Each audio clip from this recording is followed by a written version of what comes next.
आज एक नया नारा सभी पार्टियों ने दिया है कि हम बिजली फ्री देंगे, पानी फ्री देंगे, राशन फ्री देंगे। ये फ्री के नाम पर वोट को लूटने का काम किया जा रहा है। बिजली और पानी फ्री के लालच में तो आज बहुजन समाज के क्या, सर्व समाज के क्या, हर जात बिरादरी धर्म के ज्यादातर लोग इनके झांसे में आ रहे हैं और गुमराह हो रहे हैं। तो हमें अपनी वोट की रक्षा उसी तरीके से करनी है जैसे अपने मां बहन बेटी के आत्मसम्मान की रक्षा करते हैं, उसी तरीके से हमें वोट की रक्षा करनी है। हमें अपना वोट लुटने नहीं देना, हमें अपना वोट खराब नहीं होने देना, हमने अपना वोट बेचना नहीं है। बहुत बार कहा है बहुजन समाज को और सर्वजन समाज के लोगों को कि सर्वजन समाज के लोग अपने वोटों का सौदा ना करें, क्योंकि अगर वोटों का सौदा करते रहेंगे तो फिर वोटों वालों की सरकार नहीं बनेगी, नोटों वालों की सरकार बनेगी। और नोटों वालों की जब सरकार बनेगी तो फिर वो गरीब और मजलूम किसी भी जात बिरादरी धर्म के लोग होंगे तो उनका फिर शोषण होगा। ऐसा अब तक हो रहा है, 75 साल की आजादी के बाद भी देश में यही हो रहा है। ये धन्ना सेठों की पार्टी वाले लोग बहुजन समाज के और सर्व समाज के गरीबों का वोट लालच में देकर, पैसे देकर या दारू की बोतल देकर या मुर्गा बकरा देकर या साड़ी और जलेबी देकर इनका वोट खरीद लेते हैं। आज एक नया नारा सभी पार्टियों ने दिया है कि हम बिजली फ्री देंगे, पानी फ्री देंगे, राशन फ्री देंगे। ये फ्री के नाम पर वोट को लूटने का काम किया जा रहा है और सर्व समाज के लोग, खास करके SC ST OBC और सर्व समाज में जो गरीब लोग हैं, आर्थिक रूप से कमजोर लोग हैं, वो इस तरीके के बहकावे में आ जाते हैं। और मैंने तो देखा है कि गरीब तो छोड़िए, बिजली और पानी फ्री के लालच में तो आज बहुजन समाज के क्या, सर्व समाज के क्या, हर जात बिरादरी धर्म के ज्यादातर लोग इनके झांसे में आ रहे हैं और गुमराह हो रहे हैं।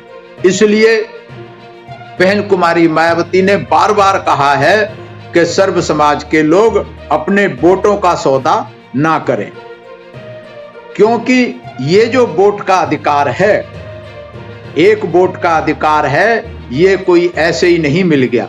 इसके लिए बाबा साहब ने जिंदगी भर संघर्ष किया था और बाबा साहब ने इस संघर्ष में अपने 4 बच्चे कुर्बान कर दिए थे। अपनी घरवाली माता रमाबाई को कुर्बान कर दिया था। अपनी जिंदगी को दांव पर लगा करके उन्होंने 24 घंटे में 18 20 घंटे मेहनत करके, पढ़ाई करके, तब कहीं जाकर हमें ये वोट का अधिकार मिला है। और जब वोट का अधिकार मिला था 1932 में, तब बाबा साहब ने कहा था कि मैंने रानी के पेट का ऑपरेशन कर दिया है, अब राजा रानी के पेट से नहीं, अब राजा बैलेट बॉक्स में से पैदा होगा।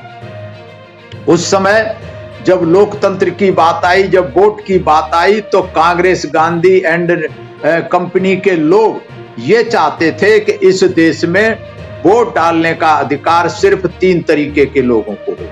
नंबर 1 जो पढ़ा लिखा हो, मतलब ग्रेजुएट हो, नंबर 2 जो इनकम टैक्स देता हो, नंबर 3 जो जमींदार हो या जो लगाम देता हो।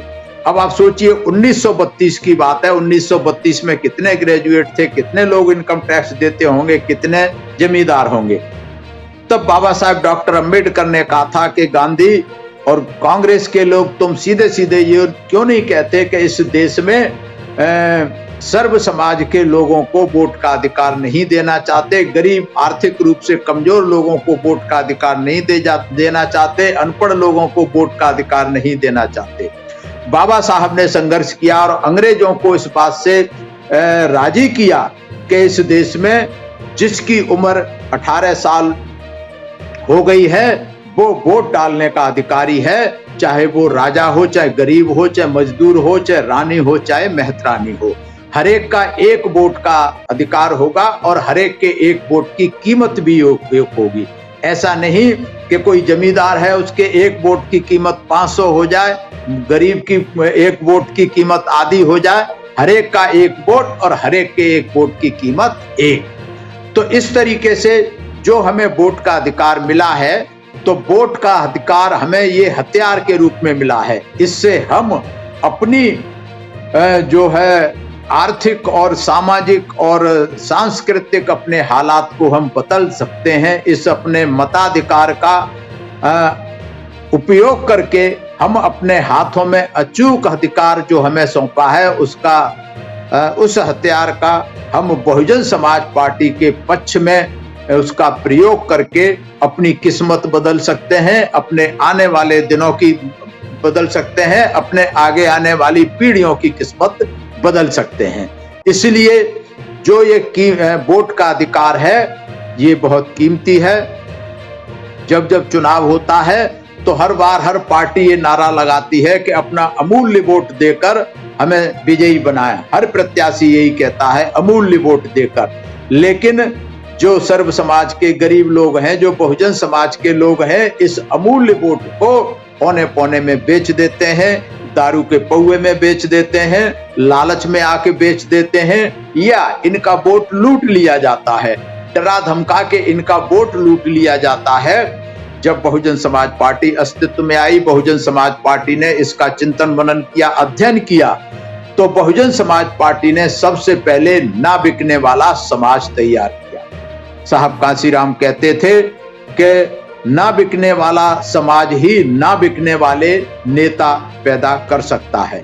जिसका समाज बिकाऊ है उसके नेता भी बिकते रहेंगे।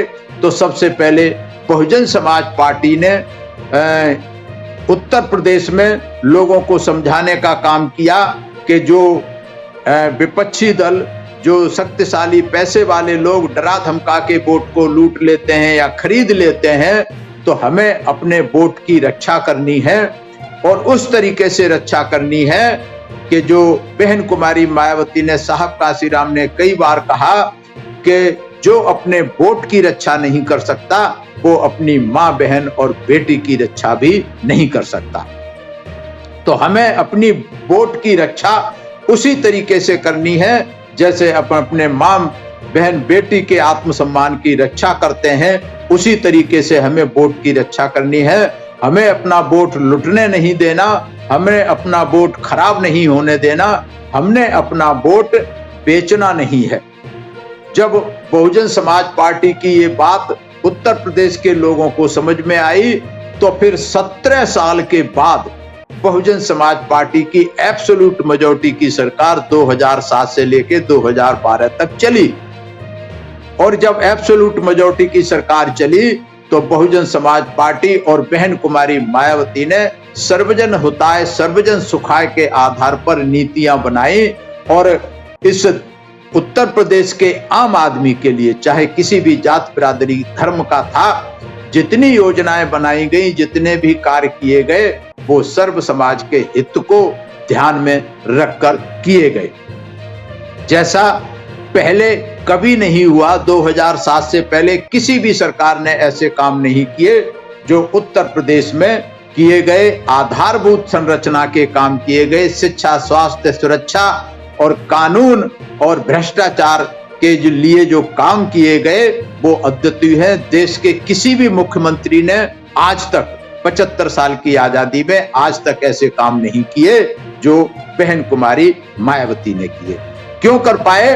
क्योंकि बहन कुमारी मायावती की सरकार वोट खरीद के नहीं बनी थी, वोटर को समझा करके बनी थी और वोटरों की खरीद फरोख्त नहीं की गई थी। आम वोटर की जब समझ में आया तो फिर उन्होंने बहुजन समाज पार्टी में विश्वास रख के सर्व समाज के लोगों ने एब्सोल्यूट मेजॉरिटी की सरकार बनाई। और जब सर्व समाज के लोगों ने सरकार बनाई, धन्ना सेठों से कोई सहायता नहीं ली, कोई पैसा नहीं लिया, इसलिए सारे कानून बहुजन समाज और सर्व समाज के हित में बनाए, धन्ना सेठों की कोई चलती नहीं चली।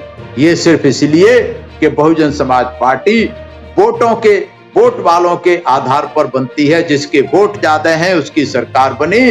तो बहन कुमारी मायावती ने दमदारी के साथ, हिम्मत के साथ, जिसको आयरन लेडी का खिताब मिला, इसीलिए मिला कि वो किसी से डरी नहीं, घबराई नहीं, झुकी नहीं, टूटी नहीं। अगर आपने अभी तक हमारा चैनल सब्सक्राइब नहीं किया है तो सब्सक्राइब करें और घंटी का बटन बिल्कुल भी दबाना ना भूलें ताकि सभी लेटेस्ट खबरें पहुंच सकें आप पे सबसे पहले।